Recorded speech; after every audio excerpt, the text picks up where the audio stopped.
tell you a little about myself and why I'm in this race, and then take questions. I was in the Navy for 31 years, as some of you may or may not know, and I was an independent, because I think the military should be.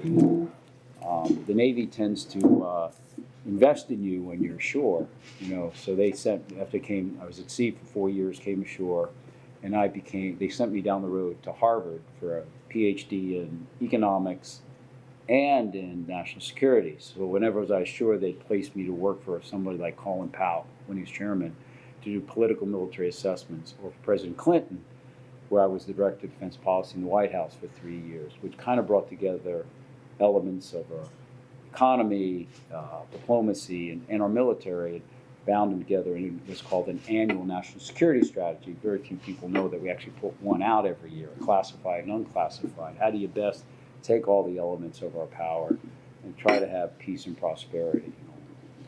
So, and the part I liked though was going to sea, it wasn't for the seas so much as if you come on an aircraft carrier that I commanded an aircraft carrier. When 9/11 happened, I'd walked out of the Pentagon about 20 minutes before the plane hit it. And came back and looked down at it. And last night when I was at Wyndham, an officer who was there in my office there showed up, you know what I mean, and told the story. And I just walked out. They were there, and they were safe. Mm-hmm. But an office where I'd worked a year earlier got decimated. And so from there, I headed the Navy Strategic Anti-Terrorism Unit. So I was on the ground when the war began. Brief period, came out, commanded a carrier battle group for the strikes. But those on the aircraft carrier, the reason I liked it a lot is they have 5,000 sailors, and their average age is 19 and a half. I know. My mom, who's a high school math teacher, would come on and says, "Joe, these are my kids." I said, "Mom, I get them a year later." And on the whole, they're mighty fine, and they really are. I mean, because you kind of get them this modicum of, responsibility and accountability. And so that's what I really like. And I talked at Dublin School down the road, and I said, I like youth because they're not burdened with experience. Sometimes they need some adult experience, but they're willing to challenge things. So but when I came home from the war, so that's what I really like. Not war, but I like being out there with them. But my daughter was 4 years old, and I got married late in life, 47, and she got brain cancer. So it's glioblastoma at 4 years old. That's what John McCain had and Ted Kennedy. No adult makes it hardly, right? And only about 8% of kids have ever survived. So the military health care plan gave us is pretty darn good. The military couldn't get it. And they said, if you don't get a total resection, she doesn't have more than 3 months. So that surgery failed. But we could take her to Mass General up the road because of the health care plan. I mean, we could go anywhere. And that doctor there was able to get it. And then they have the proton beam therapy machine. There's only 2 in the nation at the time that could focus right where it had to go. So she beat the odds. So, yeah. And so that's why I got in 2005 and decided to pay back. So I went home to where I'd grown up, and where I grew up was a nearly 2-to-1 Republican district, but I became a Democrat because I wanted to work on health care, and I thought they would be working more on it. And I took what became known as the Massachusetts Health Care Plan, Romney Care later on, but they hadn't passed it yet. But I thought it was the best plan I could find, and threw it on the website and said, I'm a retired Navy admiral running national security. It begins at home, health security. When you need it, you need it. And so I got elected, and then I won my second election by 20 points in this nearly 2-to-1 Republican district. And, I had an F from the NRA and 100% from NOW and 85%, 95% from Human Rights Campaign and all, but they re-elected me by 20 points. And I didn't spend a penny on an ad of the $3 million I ran. Somehow we learned to disagree well. I mean, which I think is missing today in this nation. It is. And that's kind of where I've ended up here is I ran against my party's desires when there was a Republican named Arlen Specter. Did you ever hear of him? Yep. Yeah. Philadelphia. So he switched parties because he couldn't win the Republican primary, and my party endorsed him as the Senate nominee. But I have 6 sisters, and I remember the Anita Hill hearing. And so, against my president's and everybody else's desires, I ran against them. And it was 40 points down, and I beat the guy. But in politics, I tell people, you learn a lesson, is it's better to offend God than a politician. Because God will forgive forgiveness. So I had no support in the general, very little support, and I lost by about 40,000 votes out of about 5 million. And it was the year of the Tea Party. It was a tough year. And I used to say, I'm running with the Tea Party. We both think the establishment's broken. It's just that we disagree on how to fix it. Yeah, you know. And I like the town care health calls. I used to get there half an hour early, shake everybody's hands that came in. I'd get yelled and screamed at for 3 hours. And by the 10th one, they literally asked for a picture with me. I never won their vote, but at least it mitigated their anger, you know. And so I went out and I was about to take a job in cybersecurity. I mean, I did some other things, and because I had started the cybersecurity thing at the Clinton administration back in '95, which is a big issue, you know, critical infrastructure. But I got in, to wrap this up, is when the brain cancer came back last year, about a year and a quarter ago, I decided to, if she made it a safe harbor, to get back in again. Not initially, but about December, as we finished up at Mass General again. And this time I'm in for a different reason, which had to do with my Republican district. I'm running, I think there's good people, I understand the policies. I may not agree of how to get there, because in the military you can have an idea of how to do something, but we learn in the military, piss poor planning gets piss poor execution. And you have a government that has been able to beat Japan and Germany in 4 years, but it couldn't roll out a healthcare website in 4 years. And how well you run things is a good thing. So if you want to do Medicare for all, and I'm a supporter of a public option, to say, well, let's test it out to see if you can get there. I'm also a believer in the public option, because we're never going to get for-profit hospitals back in rural counties. They're closing. Medicare for all is relying upon them. So what do? In Iowa, where I came from, they spend $36,000 every time there's an emergency medevac, even though they have insurance for that. Once the helicopter comes in, their premiums don't cover the additional cost of the emergency medevac. So who's going to go there? So I believe the VHA, which the New England Journal of Medicine has said, is better than or equal to any private or public health care provider in 11 major indices. It has problems. So is Mayo Clinic, but they're not public, so they never tell you about it. And so I believe that might be a model to test, to see if that can be the kind I don't know how else to get a hospital out there. And for anybody who knows a vet, if they get in VA and the problem is getting in, it does pretty well on the whole. 90% of vets said they would never change once they're in. So I'm a big believer that how you also do things is important. But the reason I'm really running is I think if this country doesn't become united, we're not going anywhere. Because the next president will do what the previous two presidents, this one and the other one did, is stick in an executive order, and the next one rips it out. How do you think that's going to change?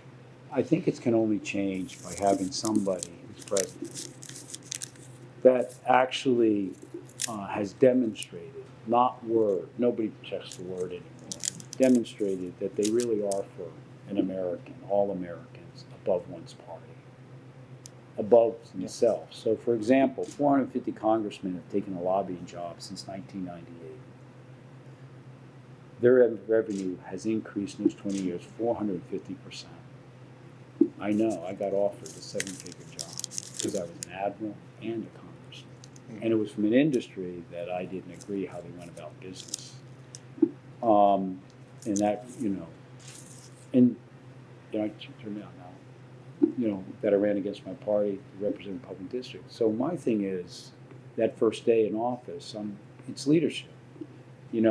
How a president talks, how he does, how he acts, how she does and does it matters.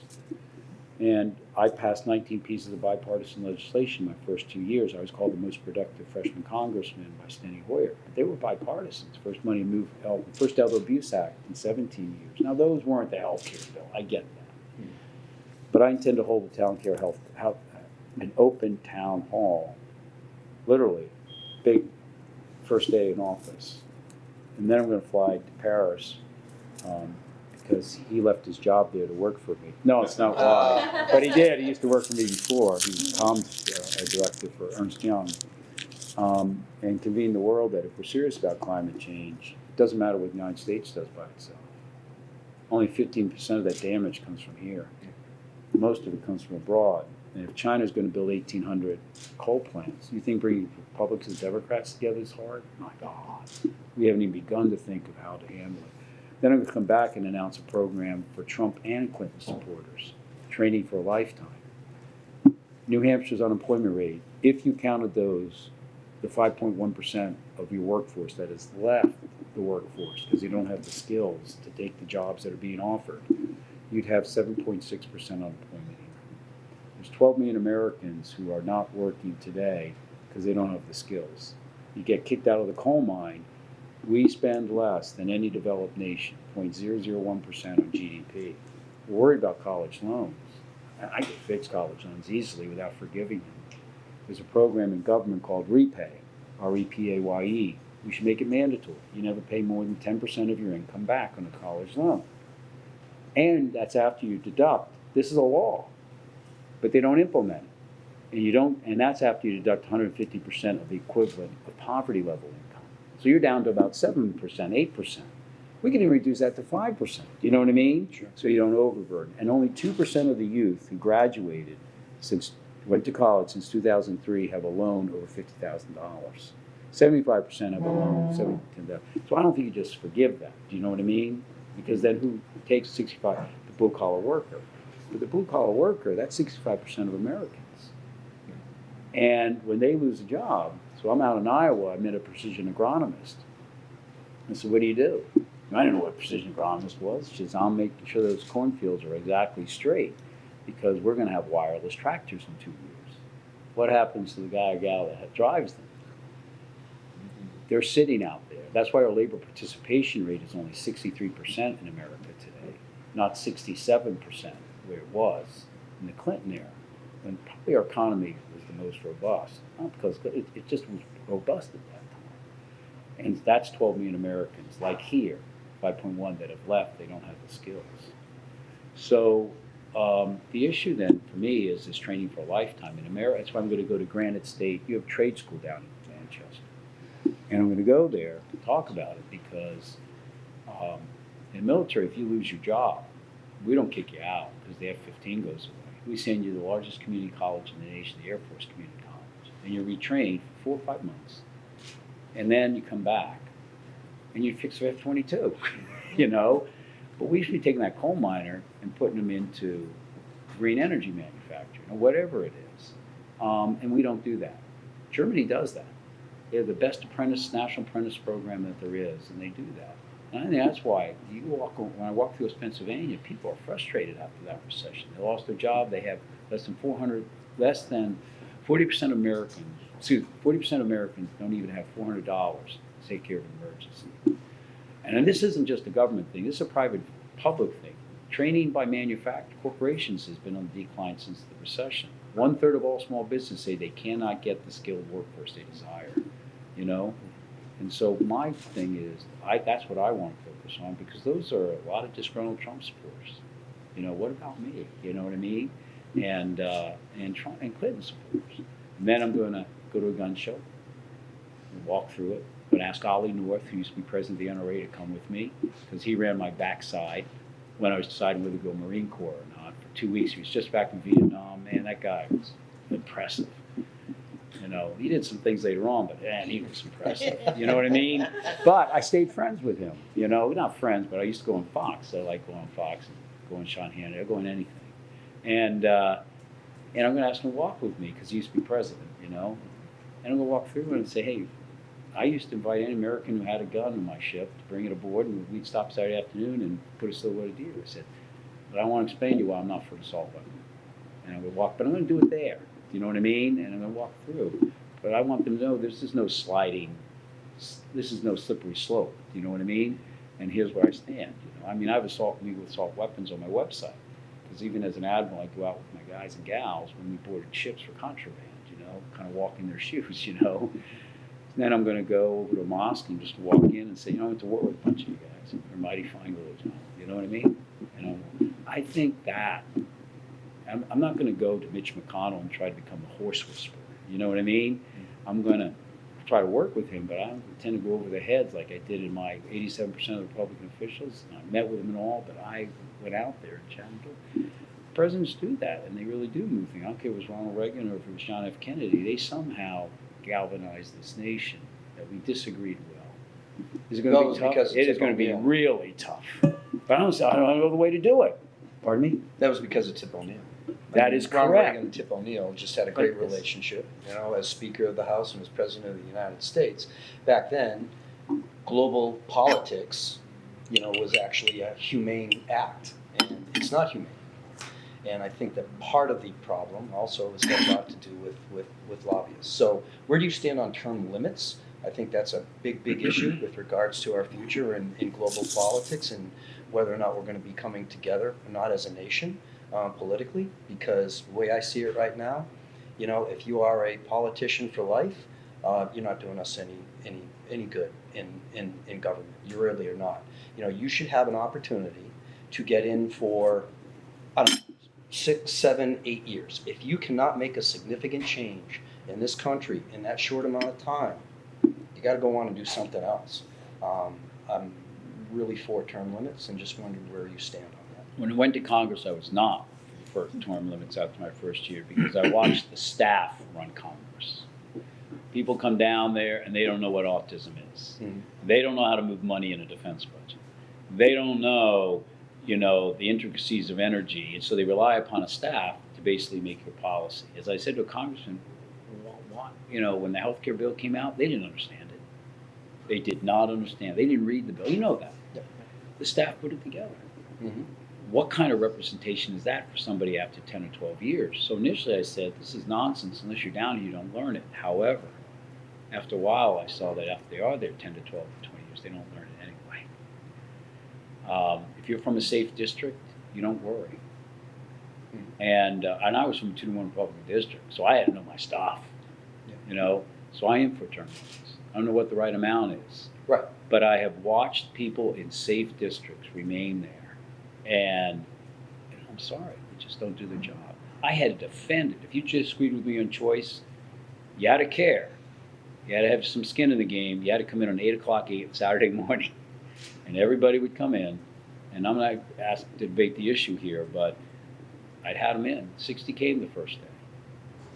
That was time out of my life and theirs, but I wanted them to listen. I wanted, Ario to see it, and I said at the end, here's where I said, and here's why. The next quarter, we wrote them again if you wanted to come in. Anybody wrote the letter and sat there, 40 showed up and continued to do. That's hard work. People don't do that.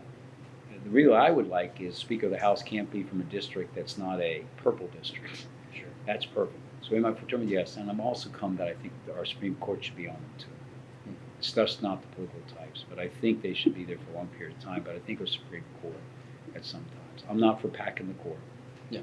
I think, our forefathers did a pretty darn decent job in that Constitution. When you start tinkering with something, you never know. And I tell the Democrats this. It says, it's like war. Very few people understand the military's stop problems. We don't fix it. I don't think anybody thinks we fixed Iraq. And if you're going to use our military, you better understand how it's going to end before you begin. So Senator Reid said, well, I'm going to only have 51 votes to get judicial appointees done. Do you remember that? He changed the rules of filibuster. That filibuster was pretty bad, 60-40, but he just decided to go to 51. Understand it. So what did the other side do? Well, they said we're going to go for Supreme Court also. I don't think the senator thought how it would end. And that's why I'm not so much for just because you lose the rules of the game. You just shouldn't tinker with some of the things that may not like. But the term limits is a little different, and nobody has, if nobody has said you. And so my take is, I think it's not a bad idea. It's just in my mind, it creates partisanship to the nth degree. It really does. It doesn't give the opportunity for young people to come in who want to make a difference, and we talk about whether you're a Democrat, whether you're a Republican, but The reality is that in this day and age, people are looking for some form of commonality. And what I see on CNN and Fox is just a further division of our American ideals. And it makes no sense to me. It really doesn't. And it almost appears to me that we're headed for some kind of, I hate to say this, but some kind of civil discourse, where we're just so far to the right, so far to the left. And you got people who have been best friends defriending and hating one another on Facebook because of their political beliefs. That's asinine. I know. You're young enough to understand where JFK was. Yep. You're young enough to understand where Ronald Reagan was, and Tip O'Neill, and why and how we get back, or how we cannot, how the question is how we get back to understanding and appreciating each other's opinions. Right, but And that's tough. It is, but that's the reason I'm running. You see my ad? Anybody see my ad on television? Not yet. I've seen it. Pardon me? I've seen it. So it ends very simply. It tells them Yeah. a little that my background says, gets to the end is I'm running because this nation needs someone, Yep. who they can trust, it's accountable, then unite the country. I can't, but I don't see anyone out there who can do that. I just don't. I agree. And So I have a question on that. So when you, so I love the concept of what you're doing, and this ties in with the DJ. So when you do these events, like right now, everybody's civil, we're just having a conversation, you're very good at engaging and asking questions of others. What do you typically see when you go out to different towns and do these things? How do people behave? How do they act? how do they behave to me, or how are In they? general. In general, what I found is this. New Hampshire, more starkly than Iowa, there's more of an independence here.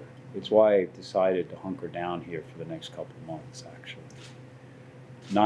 Proof of that is that an article came out written by a former union leader, and I validated it with another union leader writer who isn't there anymore, that only about 5% of your elected officials, or previous elected officials, or chairs in the Democratic Party have endorsed.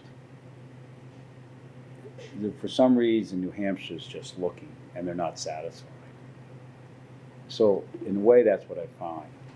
When I was out there in Iowa, I did things a little differently. Out there, they love their parades. If a farmer grows more strawberries than another, they throw a parade. They literally do. I called a woman and I said, how many people be along the parade route? Because my guys and gals passed this out beforehand. I run back and shake every hand. 30,000 hands I shook.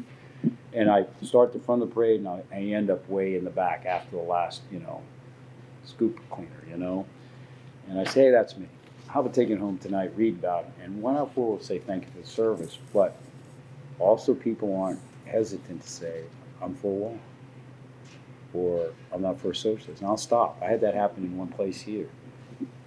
I said, well, let me just tell you what I think about small business, But what I find is this divide is serious. And it isn't getting any closer. And this impeachment inquiry, which I support, I don't support the partisan way it began months ago. All right? You can go on my website. You could go through my entire record as a politician. You can't find one word putting down the Republican Party. You can find me fighting, as we do as Americans, on policy, but it's never personal. But even when I said this, I said, look, I don't think Commander in Chief should reach out to Parliament to do this. I think could be an abuse. But if you're going to inquire, it needs to be done in a nonpartisan way. Because how else is it going to come out? But here's the real issue. Nixon was about Nixon and the Watergate hearings. Mr. Trump has wrapped himself in half the country. So your word civil, which he used, all right, is only, no matter how this comes out, it's only going to have a bigger rent in the fabric of America, which means it's almost more important to have somebody who might bring it together. I find this kind of attitude out there in New Hampshire writ large. When I say Mr. Trump's not the problem, he's the symptom of a problem, of a lack of trust. I have heads that go like this, Democrat things. I'm not sure I'm answering it well, but I do know that this divide is almost in concrete. I think it's becoming more and more the issue than any other issue. But you don't hear people talking on the debate stage No. last night, did you? If anybody watched it, not one has said a word about it. And this is, to me, it's, do I love politics? You could tell. I mean, tell me about all you know what I mean? I wrote a book in 2015 on nothing after I lost. I went to teach. It's 6 different universities, and it was of course, was an analysis. I'm a big Napoleonic fan when he said, I'm telling my wife this, if I were to be in love, I'd analyze it bit by bit. You can't ask how, why, enough. And now the parties are just ideology. Do you know what I mean? Yeah. But this issue is the biggest one, and I see it out there all the time. But no, I'm doing chambers of commerce. I'm doing Rotary clubs. I'm not just going to Democratic events purposely. We've tried to get into GOP meetings. Just asked if you'd like to stop in. Because as someone said, why aren't you running an outreach? Quartz Mag. Was it Quartz or Vox said that? Vox, I believe, yeah. Okay, some interview. And I said, because you govern how you run. People aren't going to accept you. So I'm not sure I'm answering your question, but it's a very unsettling time. I think people understand that we're on the cusp of, do we make it or not? And I don't want to be a president that can do executive orders. What good is that, to live in a cocoon in the White House and pass executive orders when you know the next gal's going to rip them out? Do you find a different level of respect because of your military background? Yes, I do. I do. And that's, I think, how the Republicans saw me. And then the tone, that, it wasn't, which I think you learn. When I became an admiral, I knew I didn't know it all. I was being paid, though, for judgment. So I needed to listen. So when the air boss came in and said, this is how we're going to have 8 aircraft, so we knew this. It sounded wrong, I could speak, but that's how I feel about many things. Why I know as much about autism or small businesses, But to his point, and why I say Mr. Trump is not the problem, he's a symptom of the problem. I was vice chairman of the Small Business Committee as a freshman. It normally takes 10 years before you're vice chairman. I'd asked for a waiver to be on the small business. You only get 2. I asked to be on the 3rd small business because my district had lost 22% of its manufacturing firms, small business firms, in the decade before I took over. And they said, sure. And how would you like to be the vice chairman? I didn't understand what they were doing until later. There's no PAC money for small business committee. Your representatives go to appropriations, they go to energy, they go to ways and means, because that's where the PAC money is. And that's why you see 450 congressmen and senators. Draining the swamp is merely, it's out there. That has to be done. And someone wrote that. And that's why I say it's not the problem, it's a symptom of the problem. And, but I also believe this. Captain of a ship, I volunteered to be the very first ship to have women on combatant ships.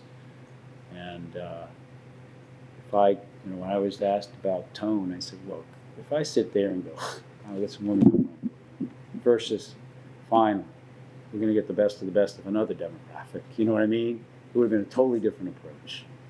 And I could tell you the story, well, I'll save it for the end, I think, about a woman in combat, but I think tone matters, And to the whole, I don't expect when I go to VFW, and I'm getting called, normally they don't, here it might be a little different, but VFW tried to be non-political. I'm now getting calls to come to them because I've gone to a number of them, and it's not in a, this is bad, and this is good. It's, I have a disagreement here, and here's why. Is it going to work to your question? I don't know any other way. It's leadership and all. But unfortunately, I don't see anyone who can bring that. I think there's better policy people than me.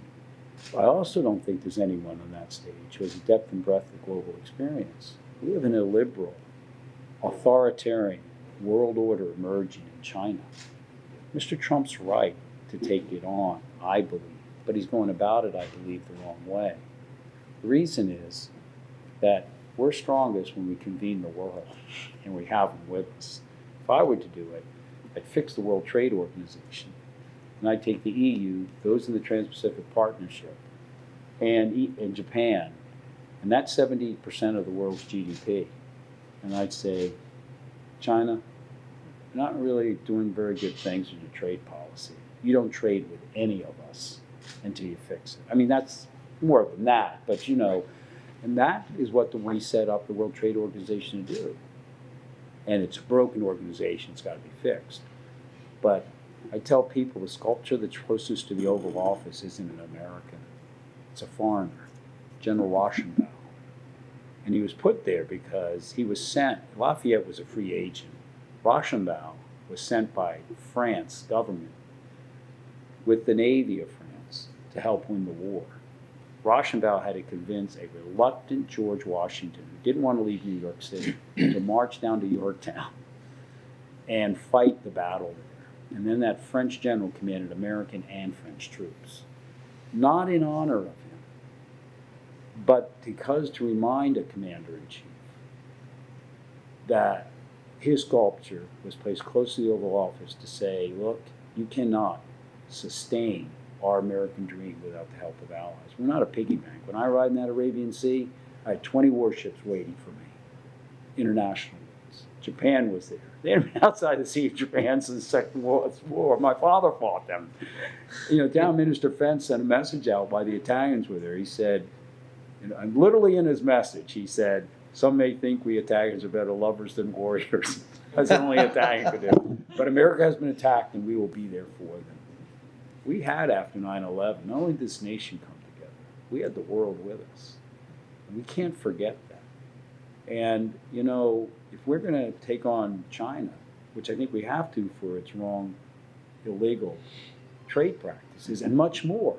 If you have an Android phone, it's programmed with software from China, and everything you say goes back to them.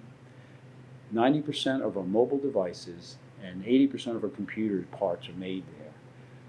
We found, Bloomberg did, microchips that were embedded in the server, motherboards for servers on Aegis cruisers, CIA drones, Apple, and Amazon.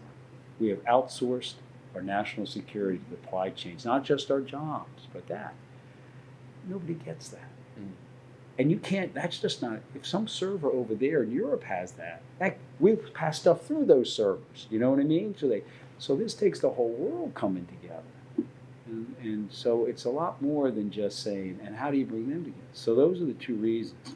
But sir, I can't tell you it's going to be done, but, and tell me, I mean, there was some ferocious battles in my district over issues, you know, where I wanted to help something within it. I mean, you know, domestic abuse shelter, and they didn't want it. But we finally worked it out. I don't see any other way, sir. I'm not asking for love and dove. I'm asking, you know, for some hard, you know, like Reagan and Tip O'Neill.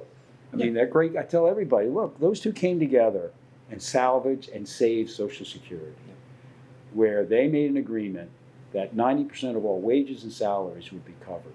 Today, only 83% of all salaries and wages are covered by Social Security. We're running out of money.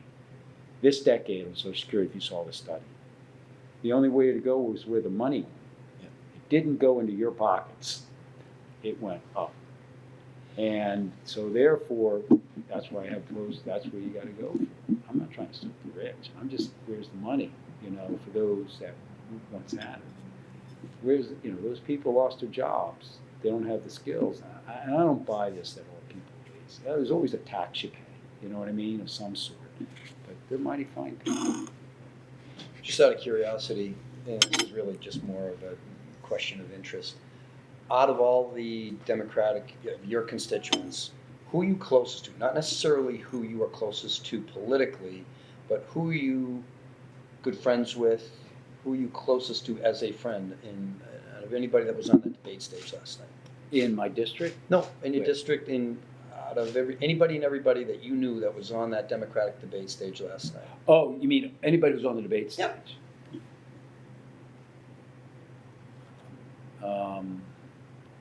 I Can't say any of them. Just about to yeah, he's gonna say none of them. I know he is.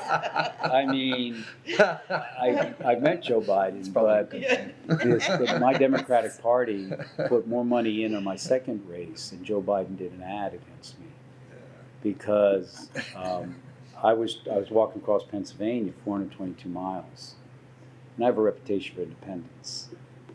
And Senator Schumer, who you know from New York, controls all the money, and he said, "Stop walking, go back and raise money." So the DNA's changed in politics. They don't want to know me. They want to know if I know them. They want to know if this is after the recession. He ended up putting more money from the Democratic Senatorial Campaign Committee in an ad that the Washington Post, after the election, gave 4 Pinocchios to, than they put in against Mitch McConnell 2 years earlier.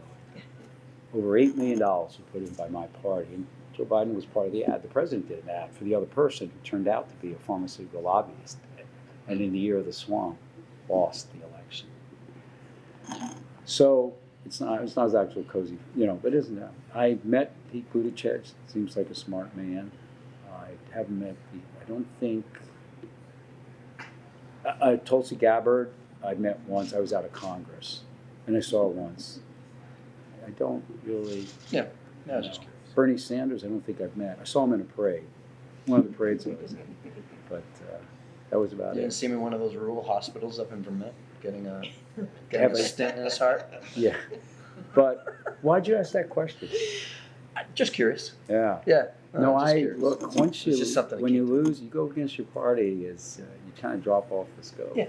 I mean, Yeah, it's just- but it's like, there's a saying by Clausewitz is politics is military, war is politics by other means. But I used to tell people after I got in, I found out that politics was war by other means, But the problem is, got this divide. I won't go on it any longer, but I'll end with a story because you've got work and I've got walk. But I will tell you, I went out with an email today to mention 4 people I met. I mean, this Caterpillar kid, I do injustice to him. I mean, he shows you how through this computers, there's a whole ecological system built around this larva of a and soon he's explained the whole universe and our entire species systems. And now, I mean, you just See, are like, it's the army effect. what's that? We have an innovative project in Manchester of growing human organs, and it's bringing all of these people. This is the Dean Caney to thing? safety. Yeah. Mhm. Yeah. He asked me, I didn't know him, but he asked me to put, this organization called First? Yeah. He asked me to establish, after I lost my race, I didn't know him from hole in the wall, but he called me and asked, would you put together First Global? He said, could you bring together 8 countries, high school teams, and have it? Mhm. I ended up bringing 158 nations together because I know the world. And I had an all-girls Afghanistan. Did you ever hear of an all-girls Afghanistan team that got denied a visa for robotics a couple years ago? It was on the news. Because when I was on the ground in Afghanistan, after I came out, I said, if we're going to fix the global war of terror, the military stop problems, and our military will stop this, but we're going to fix it. If we fix the illiteracy rate of women in Afghanistan, which is 98%, we can fix the global war of terror. Then our military is going to be able to just hold it back. And it's 18 years later, we're still trying to hold it. So I wanted an Afghanistan all-girls Muslim team to read it up. So I brought together 150. I had Iran there, and I couldn't get the computer to them, the robotics to build. So I put together 800 kids across America who was a Peace Corps online, and they'd Skype into the Congo and show them how, because many of these kids never had STEM, how to, he had a good idea of how do you bring STEM to the world, how to put together the robot. And then I had to raise $1.5 million to help get them here. And but Iran couldn't get the computer to them because of export controls. So a high school team that does robotics Skyped with them. And the Iran team told them how to build it. No kidding. They had to go to Armenia. I had the embassy there. Look, I called every embassy to get them in. Everybody goes on Mr. Trump's travel ban list. Got every team in. And the Washington Post put it down because the Afghanistan team they wrote about an article about the Trump administration's, what are they doing denying them it. And I called the editor and I said, Trump administration is pretty good. I got them all in. And there was a human trafficking issue. There was a guy with him. And it wasn't, but that guy's making a judgment. And there's a lot of human trafficking going on. He had to make a judgment. We worked it out where the guy wasn't coming and, all that. I'll stop with a story because I mentioned women in combat. Years later, I'm there commanding the ship, coming back, and had our first strikes. I put up 8 pilots because I wanted that first strike to go down really well, set the tone, mainly in safety, because our purpose was we were really artillery in the sky, and special forces or others would call, instead of the artillery, there we were, and but at the order which I'd passed to everybody, which had come down from on high, is nobody dives below 20,000 feet. Because the Taliban used to be the Mujahideen, as you know, when we were fighting the Soviet Union. And we'd give them Stinger missiles that only went to 18,000 feet. And I didn't want, nor did anybody above me, want anybody going low until we could have another plane come by wherever it was. Because I had so many of these electronic emission planes that could pick up and detect it.